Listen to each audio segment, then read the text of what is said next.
আগের ভিডিওটা যারা দেখেছো এটা হচ্ছে তার পরের পার্টটা। আর এইদিকে খেলা শেষ বলে সবাই মাঠের মধ্যে চলে এসছে। আর মাঠের মধ্যে এসে বাজি ফাটানো, ডান্স করা সবই হচ্ছে। আর এদের ডান্স দেখে তো আমাদেরও এতটাই ডান্স করতে ইচ্ছা করছিলো, কিন্তু আমরা করতে পারিনি। এদিকে বেরিয়ে চলে এসে আমরা এখানে স্টেজের মধ্যে আছি, কারণ এখানে একটা মাসি এসেছিলো বরণ করার জন্য। তাকে নিয়ে আমরা চলে আসি মাঠের মধ্যে। আর কোন টিম ট্রফি পেলো তোমরা একটু শোনো। এদিকে তোমরা সবাই শুনলে যে সিমলার ট্রফি পেয়েছে, মানে আমাদের 3 লাখের পাশে গ্রাম সিমলার ট্রফি পেয়েছে। আর এদিকে একটু ডান্স হচ্ছিলো আর আমরা একটু করছিলাম। আর এদিকে সিমলার লোকরা ট্রফি নিয়ে চলে যায়। আর তারপরে শুরু হয় একটা প্রোগ্রাম। আর আজকে প্রোগ্রামে ফাইনালে কে এসেছিলো সবাই তো জানো, যারা এসেছিলো তারা জানো যে বুম্বাদা এসেছিলো, সেটা আমি ভিডিও করিনি। আর তারপরে এদিকে বাজি ফাটানো শুরু হয়ে যায়।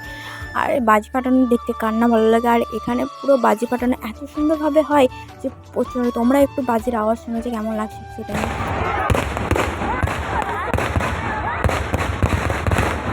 আর এদিকে বাজি ফাটানো দেখতে দেখতে আজকের ভিডিওটা এখানেই শেষ করলাম। দেখা হচ্ছে নেক্সট ভিডিওয়, বাই।